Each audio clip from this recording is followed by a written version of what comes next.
अजय आलोक जी, आपको नहीं लगता है कि जाति पर जितनी बहस होगी चक्रव्यूह में फंसेगी आपकी पार्टी? क्योंकि देखिए यही वो मुद्दा है जिस पर उत्तर प्रदेश में आप ही लोग कहते हैं ना कि भ्रमित किया गया कि हम आरक्षण खत्म कर देंगे।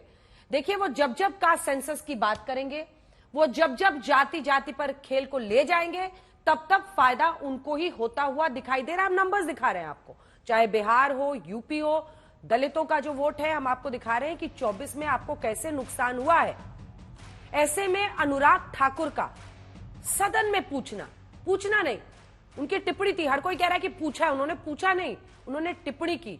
जिसको जाति नहीं पता वो गणना कराना चाहता है। क्या मतलब है इसका? क्या जरूरत थी इस टिप्पणी की? ये बवंडर को तो उन्होंने ही जन्म दिया।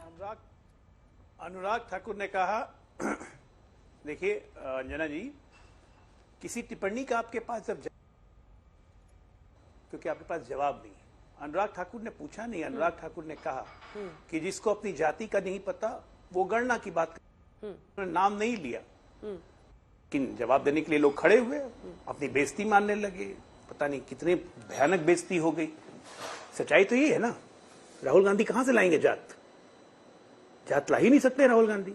ये जात तो हिंदू में होती है, हिंदू है नहीं राहुल गांधी, ना मातृवंश है ना पितृवंश है। अखिलेश जी से तो इस बारे में बहुत बार बात हो चुकी है, अब बेचारे चुप भी हो जाते हैं। तो जात कहां से बताएंगे राहुल गांधी? तो स्वाभाविक है, डिफरना तो लाजमी है। अब देखिए चुनाव बीत गए, 5 साल अब नरेंद्र मोदी 3 एनडीए सरकार, बीजेपी सरकार चलेगी, आराम से चलेगी। अच्छा है कि कुछ कंस्ट्रक्टिव काम करें, एक विपक्ष की तरह अपनी जिम्मेदारी समझे। जैसा अनुराग ठाकुर ने यह भी कहा कि आप लीडर ऑफ अपोजिशन बने, लीडर ऑफ प्रोपेगेंडा नहीं। तो प्रोपेगेंडा फैलाना बंद कीजिए। वो एक राहुल गांधी को अक्सर अब जिस कंडीशन में है वो देख के एक शेर याद आ जाता है, बड़ा फेमस शेर है, ये जान ना जाने ये कैसा नशा है, मैं अजब से खुमार में हूं, तू आके चली भी गई लेकिन मैं इंतजार में हूं। अरे चुनाव आके चला गया भाई, उतारो नशा, उतारो खुमारी। 5 साल देश को आगे बढ़ना है, आप अपनी जिम्मेदारी संभालिए। जिस प्रश्न का आपके पास जवाब नहीं है उस प्रश्न पर शांति से रहिए, वो तरीका बनता है। ज्यादा चिल्लाइएगा, आज तक पे डिबेट होगी, करोड़ लोग देखेंगे, बाद में रील्स चलेगी कि आप हिंदू ही नहीं है, नॉन हिंदू रजिस्टर में नाम आप लिखवाते हैं, आप हिंदू ही नहीं, तो आपकी जाति कहां से आएगी? और जब सवाल पे नाम ना लिया जाए तो तुरंत उसको अपने पे नहीं लेना चाहिए। और हमें कोई नुकसान नहीं करता है। हम चुनाव के पहले भी वही बात बोल रहे थे, चुनाव के बाद भी आज वही बात बोल रहे हैं।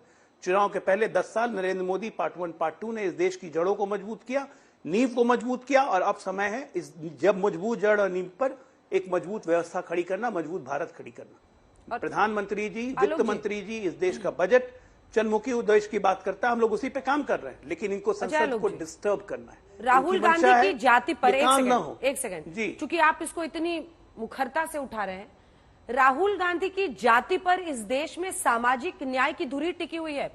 मतलब वो किस जात के हैं नहीं है, ये क्यों जरूरी है इस देश के लिए साहब? बिल्कुल जरूरी नहीं है, मैं तो कतई आवश्यक इससे नहीं मानता हूं, लेकिन ऐसे ऐसे लोगों को एक्सपोज करना जरूरी है जिन्होंने हमेशा इस देश की सामाजिक न्याय की व्यवस्था को ध्वस्त किया है। कालेलकर कमीशन देखिए, 1953 में रिपोर्ट आ गई, 23 साल लेके बैठे रहे, एक शब्द नहीं बोला नेहरू जी ने।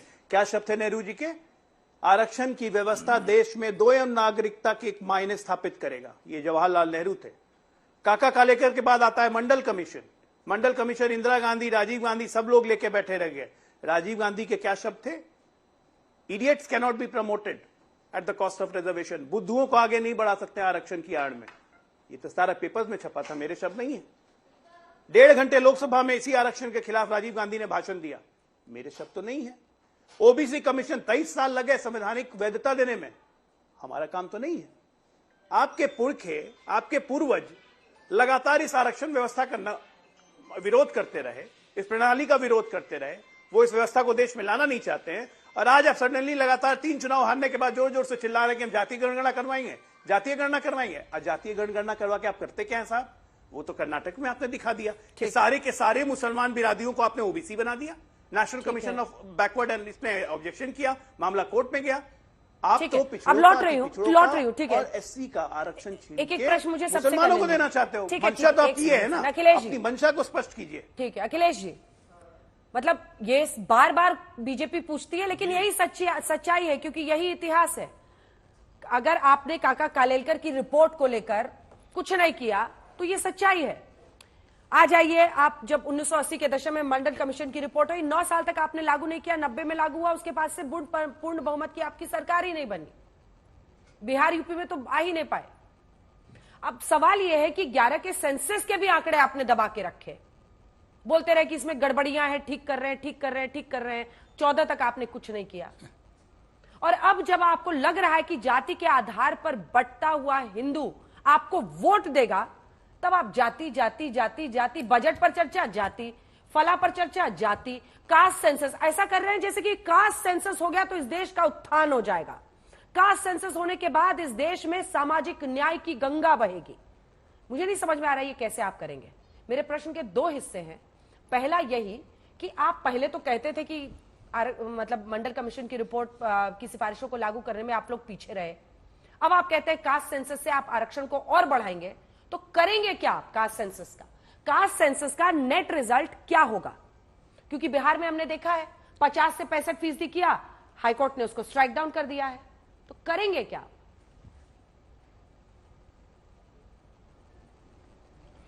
अंजना जी, आज आप जो बहस कर रही हैं सिर्फ जात के कारण नहीं कर रही हैं। आज बहस इसलिए हो रहा है कि बीजेपी के नेता अनुराग ठाकुर ने सदन में जात पूछी नहीं, गाली संप्रेषित की। गाली, आपकी क्या जाति है? ये तो एक सामान्य सा प्रश्न है। सामाजिक और धार्मिक अवसरों पर अनेकों बार पूछा जाता है, लिखा जाता है, बताया जाता है। लेकिन कोई ये कहे कि जिसकी जाति का ही नहीं पता, ये गाली होती है। और इसी कारण आज इस पे बहस कर रही हैं आप। और अपेक्षा के अनुरूप ऐसी गिरी हुई नीच हरकत करने वाले लोगों को प्रश्रय देने का काम इस बार भी हमारे आदरणीय प्रधानमंत्री मोदी जी ने किया। इनकी इस चीज को उन्हें कंडेम करने के बजाय उसकी उन्होंने अपने ट्विटर से संभवतः तारीफ की। मैंने सोशल मीडिया में देखा। तो जो इस तरह की भाषा का प्रयोग करता है उसे बीजेपी प्रमोट करती है। और गाली कौन देता है? जब कोई अकर्मण्य असक्षम व्यक्ति तथ्यों तर्कों के आधार पे उसके पास कोई जवाब या उत्तर नहीं होता है तो तिलमिला करके गुस्से में वो गाली का प्रयोग करता है। और ऐसे लोग दया के पात्र होते हैं। ऐसे लोग दया के पात्र होते हैं। राहुल जी ने सदन में कहा भी कि मुझे आपसे माफी नहीं चाहिए, आप दया के पात्र हैं। आप लाख आप शब्द का प्रयोग करते रहे, मुझे गाली देते रहे, हम अपने एजेंडे से नहीं टिकेंगे। और ये बात उन्हें भी पता थी और बीजेपी के समस्त नेताओं को भी पता है, क्योंकि दिन भर बोल रहे हैं कि वो गलत दिया, गाली दिया है, तभी तो कह रहे हैं कि मैंने नाम तो नहीं लिया। ये अपराध बोध बता रहा है ना कि आपने क्या किया है। अपने आप को सुरक्षित रखने के लिए वो अब इसका सहारा लेते हैं, मैंने नाम तो नहीं लिया। इसका मतलब वो स्वीकार रहे हैं कि उन्होंने गलत किया है, उससे बचने के लिए कर रहे हैं। राहुल जी तो कल कह रहे थे कि माफी नहीं चाहिए मुझे। अखिलेश जी, उल्टा सीधा बोले अखिलेश जी, लेकिन आज भी तो आपकी पार्टी के सुनिए ना, मल्लिकार्जुन खड़गे से लेकर आपकी पार्टी के अध्यक्ष जी से लेकर कोई नेता ऐसा नहीं है जो इस पर बयान नहीं दे रहा है। राहुल जी कल कह रहे थे कि माफी नहीं चाहिए मुझे, और आज आपके सारे नेता सामने आकर इंडिया गठबंधन के कह रहे हैं कि माफी मांगनी चाहिए। ये क्या कह दिया उन्होंने राहुल जी को? ये समझ नहीं आया। समझ नहीं आया होगा, समझ में आपको हम समझा दे रहे हैं।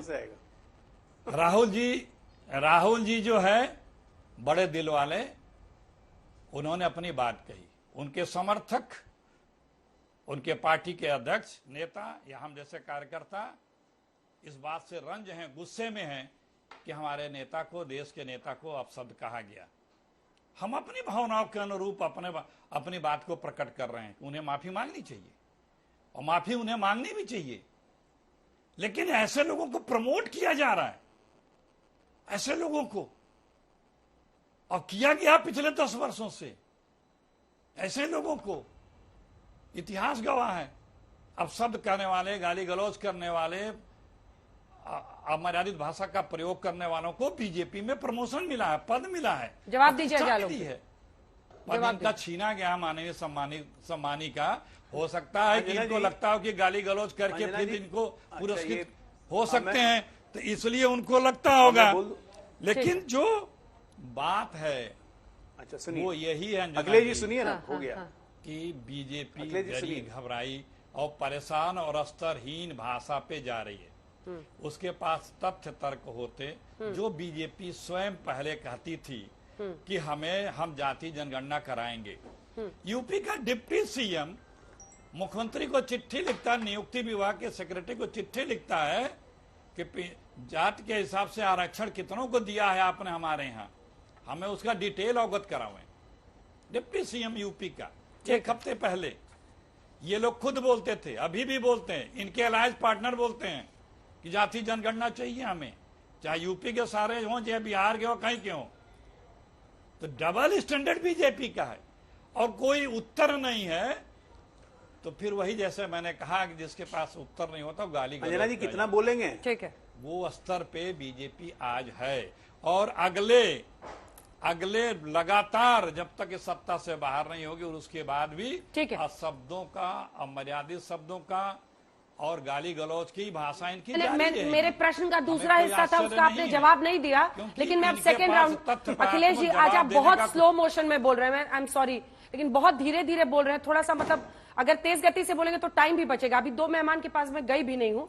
लेकिन अखिलेश जी 1 सेकंड में जो दूसरा हिस्सा था, स्लो मोशन है आपको समझाने के लिए, तो आपने हम कहा समझ गए मुझे सर, थोड़ा समझाइए, इसलिए मैं आपको समझा रहा था। मैंने अच्छा किए, कि आप अच्छा समझ किए, जाएं। बहुत अच्छा किए, हाँ। समझाए। लेकिन ये नहीं बताए कि आरक्षण का क्या करेंगे, मतलब कास्ट सेंसस के बाद क्या करेंगे, आरक्षण बढ़ाएंगे, क्या करेंगे? क्योंकि बिहार का मैंने एग्जाम्पल दिया। और मैं आपको देखिए, ये भी जवाब याद दे दिलाऊंगी, रहा हूं, सुनिए ना जवाब प्रभु, दे रहा हूं। सुनिए ना। जवाब इंदिरा दे रहा हूं। Sahni and others versus union of India, 9 जजेस की बेंच ने 16 नवंबर 1992 को साफ साफ कहा था, 6-3 के बहुमत से कहा था कि सामाजिक और आर्थिक रूप से पिछड़े एसईबीसी के लिए 27% कोटा बरकरार रखा।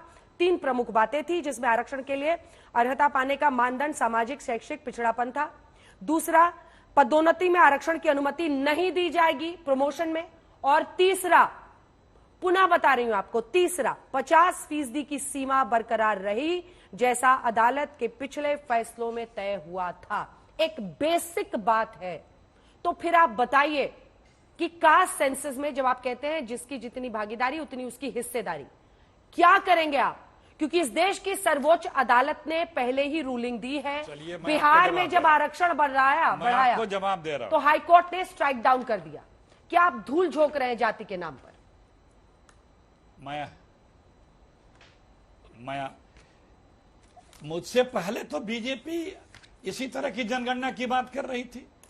और जनगणना का मतलब ये सिर्फ नहीं होता कि आरक्षण का कोटा ही बढ़ाना है, ये हो सकता है, लेकिन ये जानना कि हमने 45, 50, 70 वर्षों में जो हमने सुविधाएं दी हैं, जो अवसर दिया है पिछड़ों को, सामाजिक स्तर अपना बढ़ाने के लिए, आर्थिक स्तर बढ़ाने के लिए, उसका लाभ पहुंचा है कि नहीं पहुंचा है, हमें आगे अपनी योजनाओं को किस तरह से बनाना है, ये सब आंकड़ों की आवश्यकता होती है, जिसके आधार पे, जनगणना के आधार पे हम देश की तमाम योजनाएं बनती हैं कि किस वर्ग को कैसे हमें आगे एड्रेस करना है, एडजस्ट करना है, उनको क्या क्या अवसर देना है। अखिलेश जी, तो मैं ये मानती हूँ सवर्णों में भी बहुत से लोग कांग्रेस पार्टी गरीब के हैं, औपचारिक इसीलिए प्रवक्ता के सवर्णों तौर में पर भी- आप कह रहे सवर्णों में भी हैं कि आरक्षण 50%, सुनिए ना सर, 5 प्रवक्ता आते हैं, 5 बोली बोलते हैं। मैं आपको औपचारिक और राष्ट्रीय प्रवक्ता मानती हूं, इसलिए मैं मानती हूं कि कांग्रेस पार्टी की तरफ से आप औपचारिक रूप से कह रहे हैं कि हम आरक्षण नहीं बढ़ाएंगे, योजनाएं लागू करने में उस डेटा का इस्तेमाल करेंगे। क्या मैं सही बोल रही हूँ? क्योंकि आरक्षण नहीं बढ़ाएंगे, बढ़ाएंगे, ये मैंने कब बोला कहा भी कि नहीं कि आरक्षण नहीं बढ़ाएंगे। बढ़ाएंगे?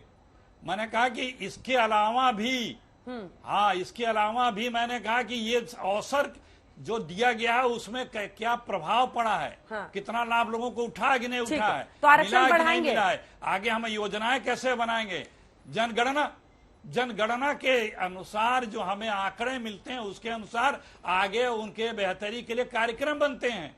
ये सिर्फ आरक्षण के लिए नहीं होता है, वो तो होता ही है, लेकिन हमें अवसर जो अभी तक हमने जिस तरीके से दिया है, कितना मिला है, किसको मिला है, किस तरह मिला है, कैसे और बेहतर हम दें, कौन अपने हिस्सा, कौन क्षेत्र, कौन सी जात बिरादरी अभी ज्यादा पीछे छूट गई है, कौन सी फुलफिल कर पाई है, इन सब चीजों